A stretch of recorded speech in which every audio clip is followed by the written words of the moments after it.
From the Borough at Athletic Park in Wausau, Wisconsin, it's Chucking It Up with Eric and Dan. Welcome back to Chucking It Up. This is episode 11. Yeah, we got a great episode for you guys today. Per usual, we're going to run through the previous scores from the Ignite and the Woodchucks from this past week. And then we have a really good interview with Woodchucks reliever Landon Sexton. But we're just going to kick it off right here and get into the scores. Yeah, so it was a good week for both teams. Well, yesterday was interesting softball, yes. for the Woodchucks. Yeah, but we'll get into that here. We're going to start with the Ignite. They had a great start to the week. On June 23rd, the lacrosse team, we went to lacrosse actually and took on the Steam and won that one 11-10, which was a start of a winning streak for 2 games. Then we had a couple days off. And then Mankato came to town for 2 of them. Am I right? Just one on the 26th. Yeah, because they got rained out. So there were 2, but Yes. They only got 1 in. Yeah. And they made the win streak 3 by beating the Habaneros 9-1. Yeah, and then the next day we went back to lacrosse, take on the Steam, who they aren't doing too great this year. The Steam aren't. We beat them again 5-4 to extend the winning streak to 4 games. I believe that's the longest winning streak in Ignite history. Correct. And then June 28th, we had a doubleheader in Madison. Lost game 1 to the Nightmares 2-9 and game 2 7-8. But still, overall, a 3-2 week, we'll take it. Softball's looking good as the girls get more comfortable, as Jasmine gets more comfortable coaching. I mean, don't let the Ignite get hot. Don't let them. I think we have a good year coming, and this week proved it. The girls can play ball. Yeah, Jasmine has the girls playing well, so keep an eye on that. Then we'll head to the Woodchuck scores here. Started out on the 3rd. Lakeshore came to town and beat them 8-3. And the next day, Lakeshore was still in town, and we spanked them 17-7. Sweep. Get out of here. Head back to Lakeshore. Yeah, and then we went down south and played the team down south, which, as you know, we don't name them on the podcast here. But the first one didn't go our way on the 25th. Lost that one 4-10. And then I had the privilege of being down south at the Duck Pond on Thursday night. And what a thriller it was. Mason Morello started that game with us. His last start as a Woodchuck. Respect to you, GOAT. Hope you have a successful college season next year. You'll always be a Woodchuck. Started off stellar game. They brought in Landon Sexton and then Reese Clapp in the 10th. And we won it 2-1. Zach Clutch Knowlton. Big hit in the 10th to give us 2 runs. It was a great game. I love going down there, having them come up here. That rivalry is something, and those games are always very competitive. I can't wait for July 4th. That's going to be an epic battle. Yeah, and like Eric said, that was Mason's last start with the Chucks. He needed to go back to school, or to school, because he's at a new school now. But yeah, he didn't allow a run in his last 2 starts. One of those being a complete game. Unfortunately, he had to go, but big loss for the Chucks because he was lights out. He was the man, but that's how it works. We're going to throw it in reverse here. We forgot to mention June 25th, sitting at home watching the game because they were in Madison. About 5th inning, had a realization the starting catcher, Jake Weatherspoon, had our Chucking It Up sticker on his catching helmet. Our Chucking It Up sticker. Sorry, I had to slide away. He had this puppy smack dab on his catcher's helmet. And that was cool for us. Cool realization. We give these stickers to everyone. We give them to players. What they do with them after that, or the fans, cool. Just get our name out there. We never expected that on a player's equipment. Really awesome. We love Jake for it. A couple innings later, he takes a swing, has to come through the box, turns around to walk back across to the batter's box, and he's got the other one smack dab, this one, on the back of his batting helmet. So cool to see. Yeah, and we did not tell him to do this. We had no idea he was even doing it. That's what makes it so much cooler. He just did it and kind kind of just saw if we would notice, and yeah, we did. Eric noticed, texted me the photos, and yeah, that's really cool. Unfortunately, Northwoods League didn't find it as cool as we did, and We're not politely affiliated asked with them. them. We're not Rawlings. Yeah, so politely asked them to, or asked Jake to remove the stickers. So we only got one game with the And he stickers, did, but but we still, got that him is more stickers. We yes, got him more. still, that is so cool. When we started this It will be podcast, forever a big moment for us because yeah, this is what we do it for. We do it for the players to peel back the curtain. Yeah, these guys are ball players. They play for the city of Wausau, but there's more to them. They're more than ball players. They're people. They're kids growing up. They're going to college. There's more to them. So, Jake, that's a big moment for us on the pod here. yeah, and again, when we started this pod, never could have imagined that a player would be wearing our stickers on his helmet in a game. Front and So that's center. really cool. Yeah, so and we're gonna try to get thanks, Jake on Jake. here because yeah, so very cool moment. Yeah, we'll get him on and talk more about that if we can here. But yeah, And we had back a to the big scores. series, a big weekend series. Green Bay came to town for Saturday, and a tough one Friday night. Lost at 7-8 to the Rockers. Yeah, we had bases juiced, bottom of the ninth with one out, and unfortunately just couldn't bring anyone home. Happens. It's baseball. Yeah, so doesn't always go your way. But then yeah, the next day was Saturday. We played Green Bay again. Typically we watch the games down third base. Yeah, so it was a huge game for us. Yeah, we had to win. Huge. To have a chance at that first half crown. Normally we watch the games on the third baseline. We had some special tickets that day, and we had the all-you-can-eat and all-you-can-drink tables. They're right by home plate, right next to the Woodchucks dugout. So we were still very loud.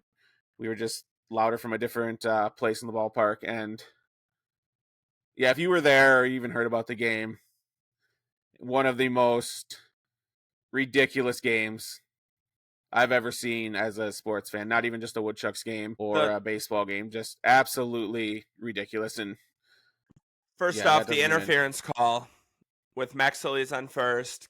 Cade Balder hits a ground ball.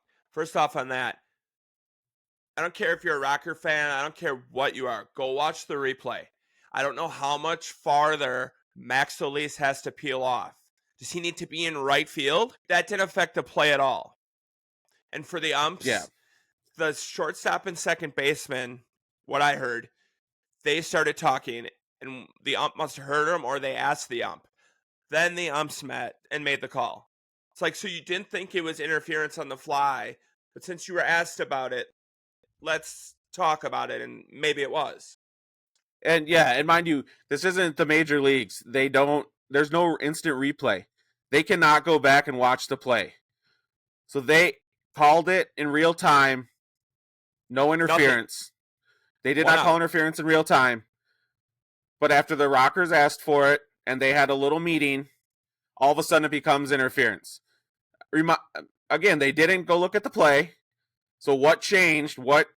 How they were able to change their minds without even looking at it again is absolutely wild to me. Wild. We don't know what happens the rest of the game with or without that call. There was a lot of opportunities for us to get the game. That didn't lose us the game. We don't know if it would have won us the game. We don't know.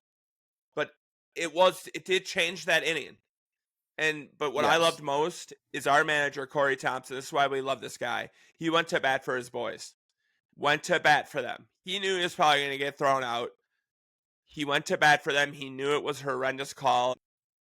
That's Corey. He left it all on the line. And that's what he expects out of his team. We go to bat for each other. Yeah, and if you listen to the Corey episode, and if you listen to our episode with Corey, our first ever interview, we talked to him about like getting thrown out and getting ejected, and he said it doesn't happen often, and he doesn't get that upset over nothing. So to see him get that fired up, like there was a reason, and just an absolutely embarrassing call in my opinion by the umps. And that should have been the worst call of the game. But then the ump crew topped it. Literally, it was a strike 2 call. Everybody knew it. That was the count. I believe it was a 1-2 count. Or a 1-1 count. Strike, thrown. They called strike 3. They told both teams it was strike 3. And there was 2 both outs. Teams knew it was strike 2, but the umps were calling everyone out. Like, come on out. You get off the field. Both teams went off the field. The umps are confused. Everyone else is confused.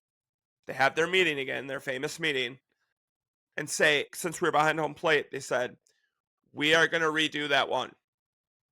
And made everyone go back into the dugout and pulled everyone out for one pitch because they didn't know the count. That's your job. Yeah, and that is insane that you can send the teams off the field and bring them back. And again, just an absolutely like embarrassing game for the umps. Like there's no other way about it. Like they were not good. And there was a couple of questionable calls Friday night too. And this wasn't a one-sided affair. Like on the strikeout call, that hurts Green Bay as well. So it's like both teams were upset with the umps, ruining a good game. It was a great competitive game.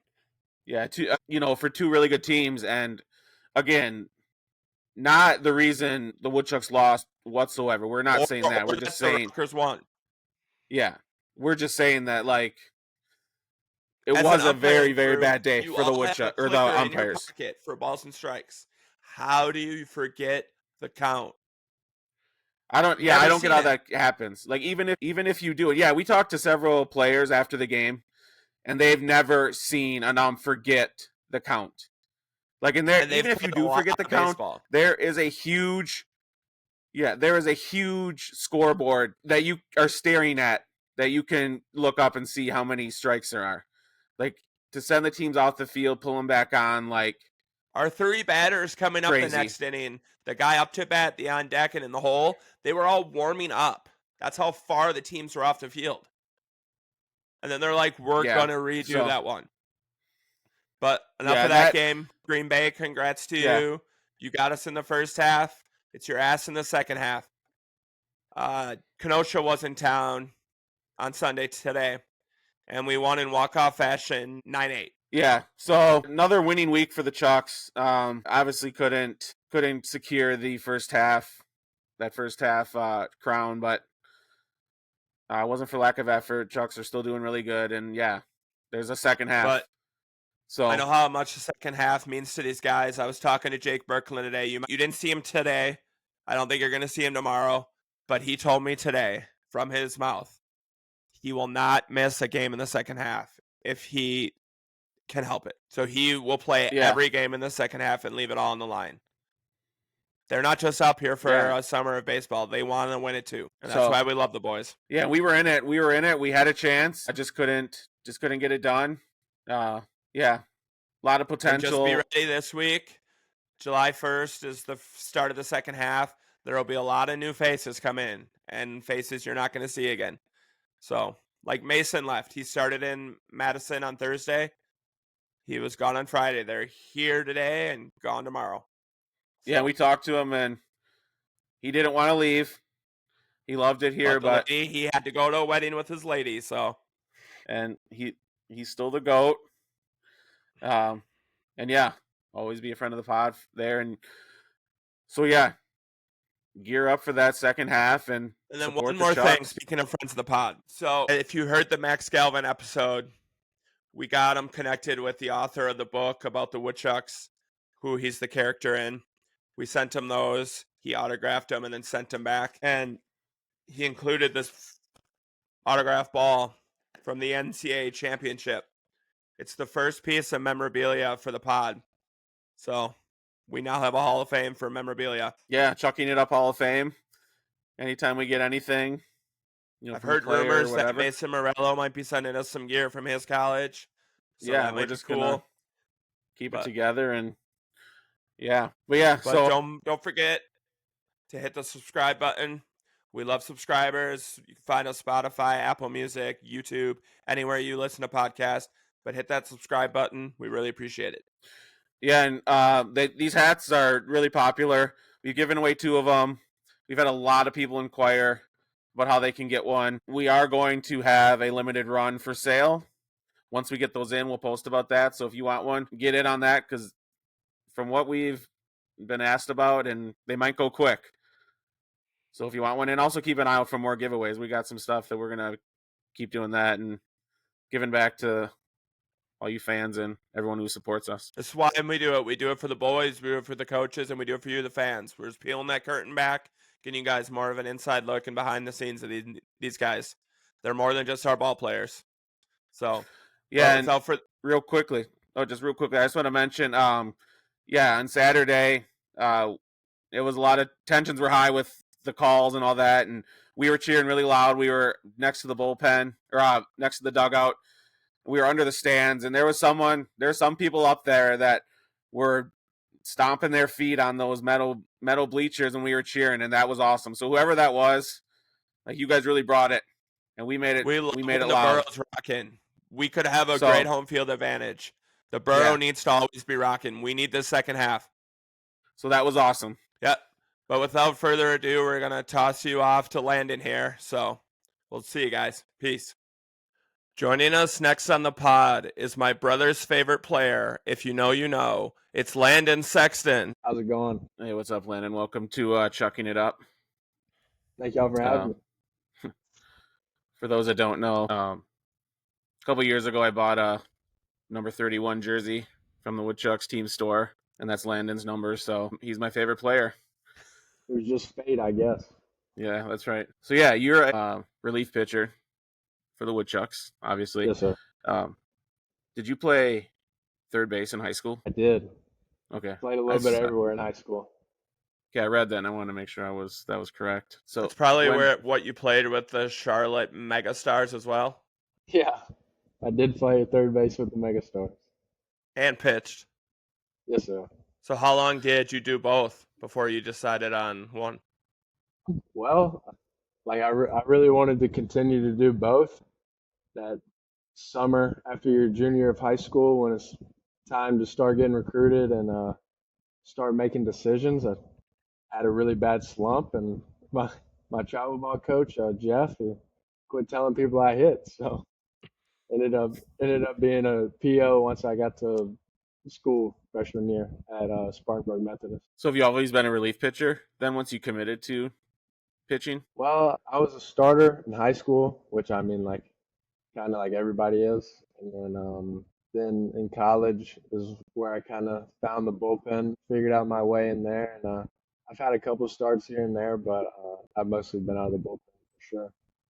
So from past interviews we've done with pitchers, when you go to college, does everybody like start in the bullpen, or are there some people that are starters right away, or how does that work? I would say, yeah, my freshman year we had two freshmen starting pitchers, and they were never going to come out of the bullpen. They were dudes.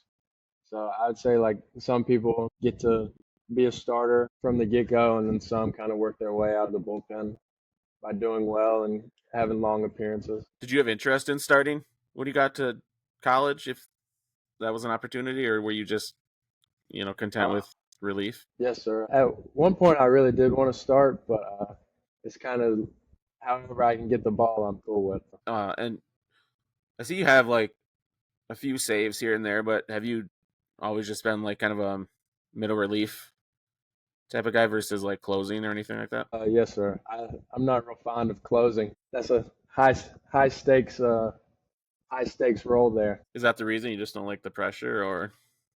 I wouldn't say the pressure. I would say I tend to get better as the outing goes on. Like, usually my first inning is definitely my worst inning. So my first and only inning being the last one with the game on the line is not always the best scenario. So I see you started out your college career at Spartanburg Methodist. You had 6 appearances, 1 save, 8.2 innings, and 12 Ks. Is that right? Yes, sir. That was my freshman year. And then you were only there. You were there 2 years, right? Yes, sir. Yeah, your strikeout, like, I don't know if there's a term for it, but like strikeouts per inning, yours is pretty good from what, like, no matter where you've been, from what I saw. Thank you. That's the goal. Go and punch out as many people as I can. Yeah, they're always high. The K numbers is always high for you. So I noticed that too. That jumped out at me too when we were looking up your stats. That's the goal, I'd say. The more the ball gets put into play, the more things tend to happen that don't go your way. So then you played, I want to know if this is right. It said you played 22 days of summer ball with the Coastal Plains, the Florence Flamingos. Yes, sir. I played the You were second literally half. there 22 days. Yeah, I was there for the second half. And that was it? Wow. I thought that Yeah, seems I really was there short. I was there for July, and then I think like the playoffs started like August, and we didn't end up making it. So the second half was a little bit shorter than the first half.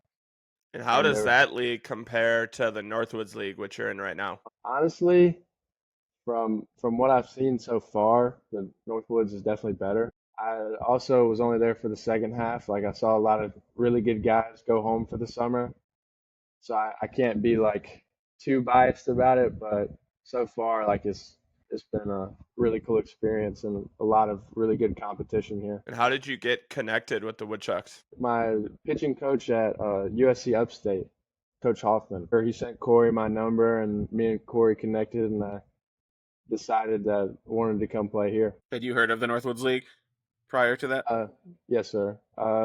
From Vance, actually, the Yeah, I was going to ask about him. our shortstop. That dude can play ball. He's so Oh good. yeah, he can. Yeah, I asked him like all the questions I had. I asked him, he answered, and he said he loved it. So I was like, guess I need to come experience it. So then you were at Spartanburg for 2 seasons, and then you transferred to USC Upstate, Yes, sir. and then you had 6 appearances and 1 start at USC Upstate this year. Yes, sir. And how far did you guys make it? We made it to a regional, the Clemson regional. Was that the farthest for that school in history, or no?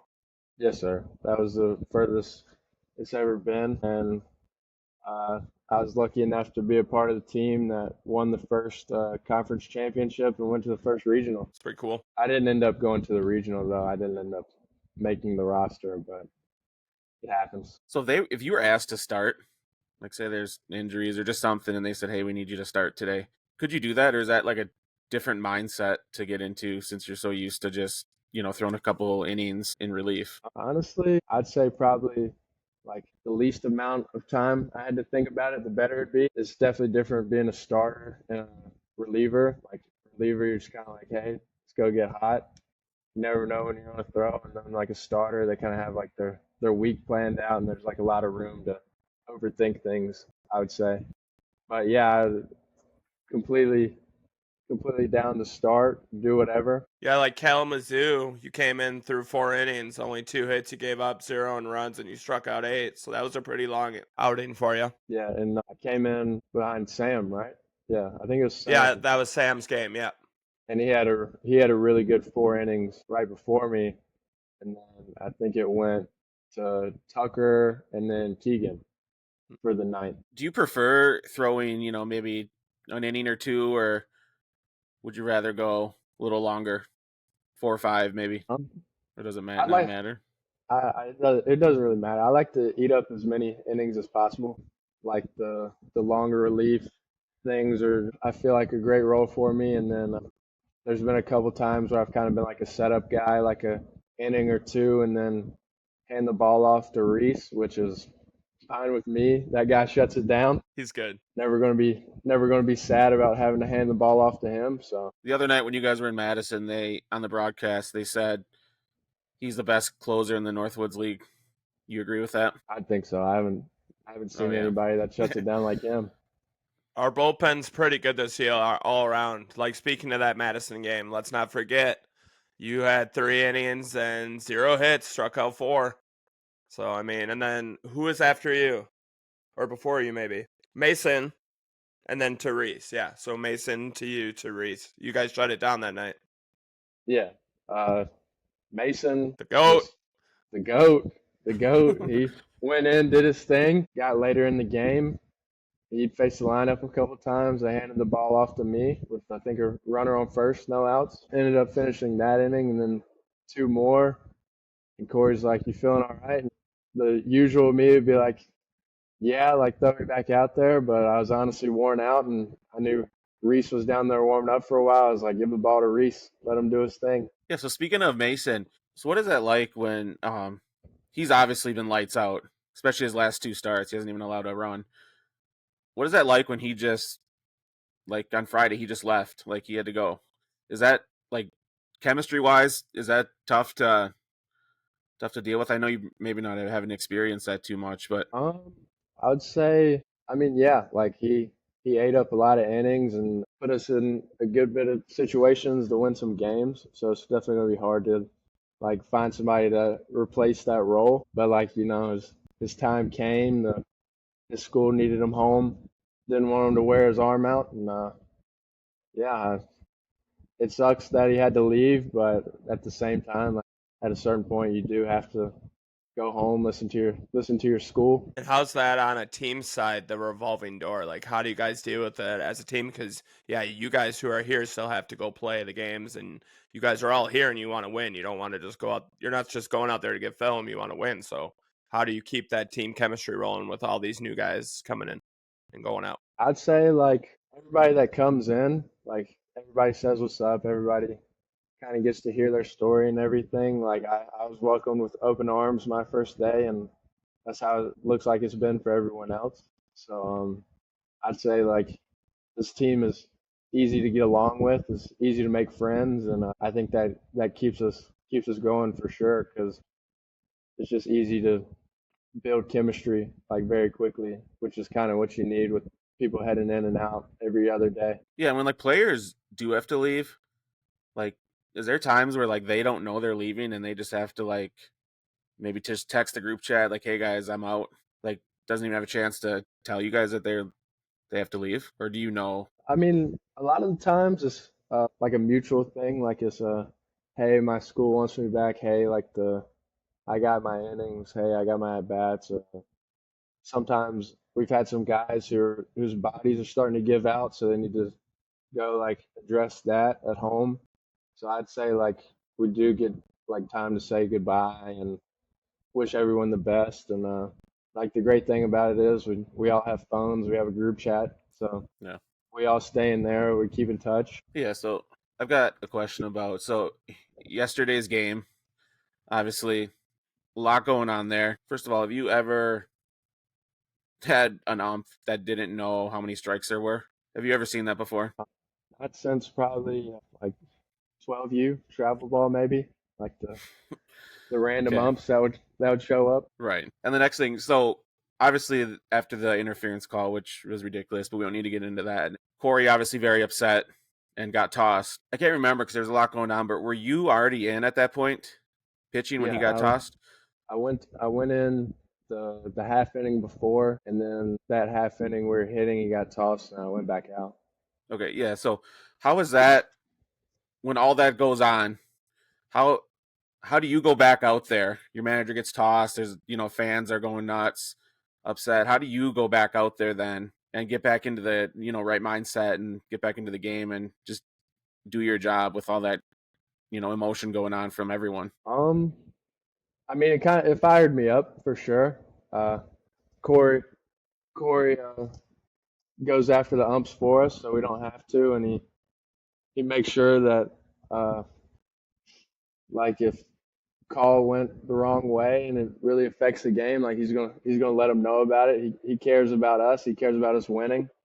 So it fired me up for sure, and honestly, it kind of locked me in a little bit more. I was like, he just fought for me. I need to go fight for him. And at the end of the day, I didn't throw well. It didn't work out, but I went out there and tried to compete as hard as I could because he competed for us for sure. And honestly, like the way that game was going, he would have got tossed at some point that game Yeah, for sure. yeah. Because we were in the all you can eat and drink. I'm sure they seats, heard us.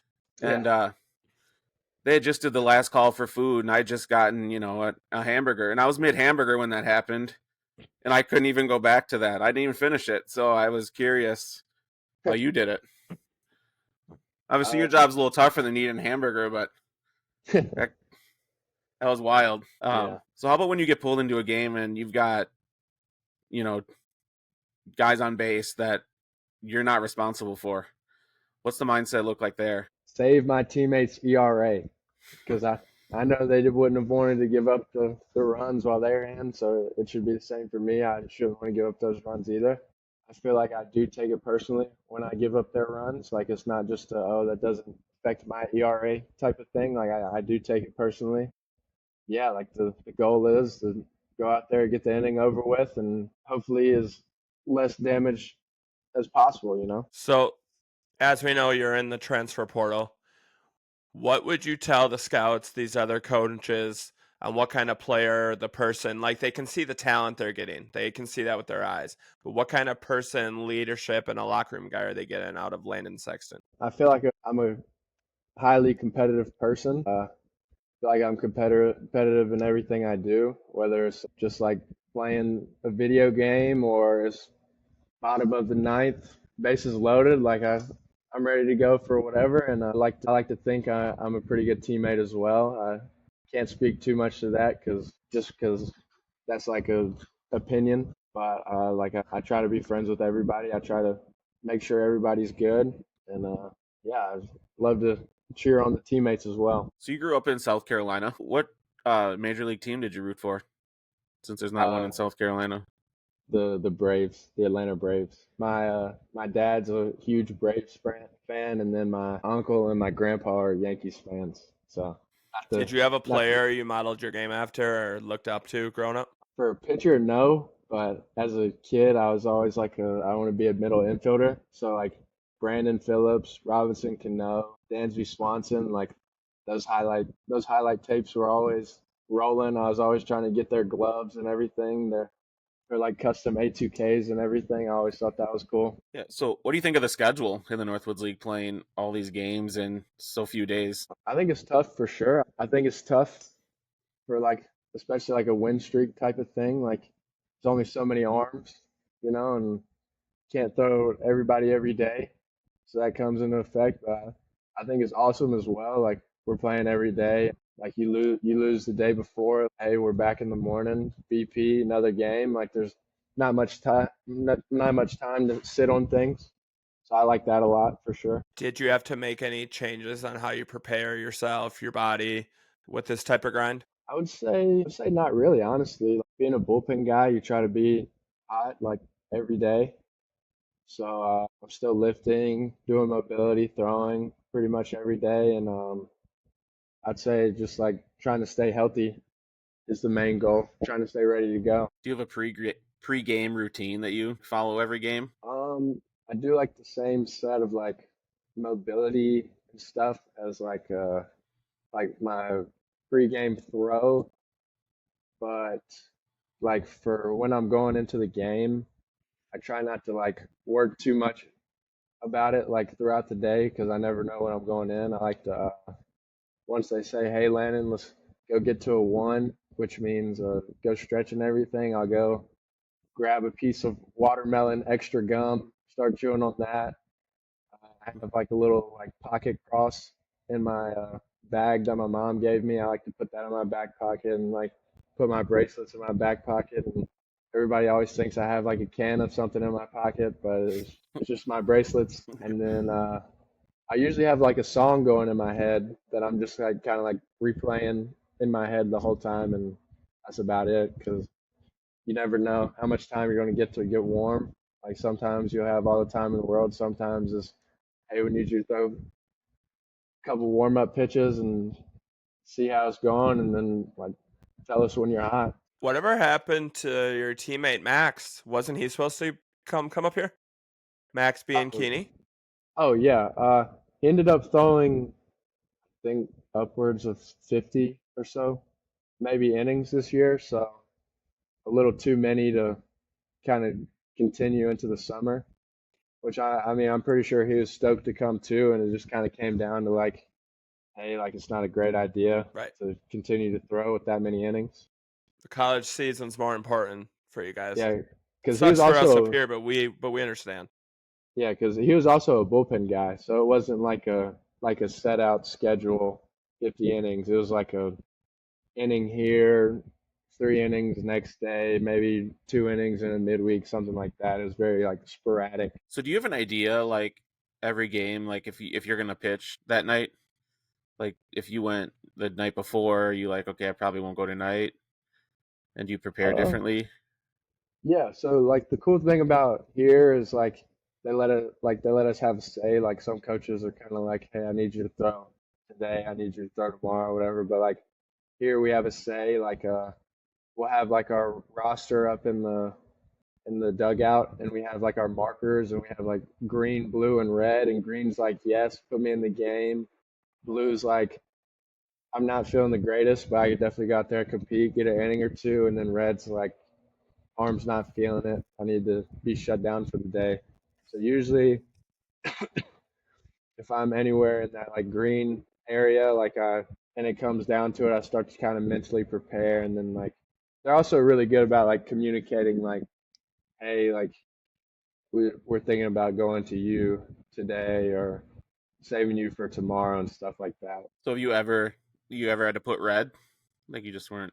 My third day here, because the second day I threw against Madison, and that was 4 in the third maybe, and that was the most I'd thrown. That was the first time I'd thrown in like over a month since April 22nd. That was the first time I threw, so I was definitely feeling it that day and the next day. So I had to put red down. So do you have like, okay, you threw. Do you go hard and lift weights like we've heard? I think Everett was one of them that said when he throws, well, that's why he's at the gym tonight. But when he throws, he goes to the gym and he just goes hard at the gym. Are you like that, or what do you do after you throw? Yeah, I usually it'll be a heavy day after I throw, because like I know don't need to be prepared for like the next day or whatever. So it'll usually be a pretty heavy day. It also kind of just like depends on the week. I try to get like 3 or 4 lifts in for the week. So if I already got those in, there's no need to go lift some more. I'll just do like the mobility, and then Zach, he helps us out a lot. He'll have like some routines and some stuff for us to do to recover well. Do you have any brothers or sisters? No, sir, I'm an only child. Were your parents athletes? Uh, Funny story. Both of my parents met in the high school band. Oh. They did not play sports. I'm pretty sure, like, my dad's brother, my uncle, I think he played, like, soccer and stuff like that. My mom and my dad were in the band, and they question it every day, is what they tell me. They can't figure it out either. So can you play any instruments? I did percussion for a year. Yeah. I like the xylophone and the drums and, like, hot cross buns on there and stuff like that. Yeah. But not like the like trumpet or anything. I can do that. So what's been your favorite Northwoods League park that you've played in and you cannot say athletic park? Mizzou. I really liked Kalamazoo. I thought it was cool. Like No wonder why Madison's you cool. threw so well there. You liked it. Yeah, Madison's cool. I just feel like there's a lot going on, but like Kalamazoo, I don't know. It just had like a different feel. It was a really cool place to play, and then they got like the plexiglass in the back. Like it's not like a net or anything or a backstop. It's just plexiglass. I thought that was pretty cool. What But did we you play think at of a lot Royal Oak? The bullpen was nice, and the infield was nice. The turf, that was pretty nice. The outfield was definitely a little iffy. It was kind of scary being out there shagging with the ball coming at you. But other than that, it wasn't the worst thing in the world, I guess. Only one bathroom. That wasn't great. How was that I road did not trip? like That's that. got to be the longest road trip you've ever had on a baseball team, right? Yeah, for sure. That was it got a little rough. I haven't been homesick until that trip where we're on the road and eating at gas stations and stuff like that. That was rough for sure. And I think the schedule was pretty like sporadic, and there's times where you're on the bus for like 2 hours to a game or 6 hours to a game. So yeah, it was a weird one for sure. Have you ever gotten like a ball? Have you ever gotten hit when you've been on the pitching mound? Like we saw Tyson get hit yesterday. Have you ever had that happen to you? It almost happened at Final Lock. I've had a couple of times where I've like batted it down or caught it, but there's this one time I remember very vividly. I was a freshman at SMC, and we were playing like a team in our conference, Gaston. They're usually like a top 10 JUCO every year. Can't remember the kid's name. I think he went to UNC Greensboro, but he was a sophomore, maybe like a redshirt sophomore or something. Big dude. Gets up there. I think I threw him like a heater straight down the middle. Ball comes at me. I didn't even know the ball came at me until it hit me. but it hit like off the bottom of my cleat and like shot over to the shortstop, and he ended up being safe. Like whatever, they tossed me the ball, or they tossed the umpire the ball, and he's looking at it. He's like, he tosses me the ball. There's just this huge hole in it from my cleat, and he hit it so hard it just my whole entire cleat just like slashed through it. So that was a wild one for sure. But yeah, that is a memorable one for sure. I think that's the Yeah, only time that it's maybe hit me, and I didn't like bat it down or anything. yeah, the one in Fond du Lac, it landed right in your glove like it was meant to be, right? Is that the one? Yeah, it thumbed me a little bit, but thankfully it is in the glove because that one would have gave up 2 runs for sure if I didn't catch that one. What about hitting? Like, historically, pitchers aren't the best hitters. Can you hit it all? I'd like to say I had my moments. I was either the hottest or the coldest hitter on earth. I wouldn't say there's much in between. Just whichever one you got for the time being. We do need an update though, because when Everett was on, you guys had only took BP once, and then since then we've had 2 shutouts.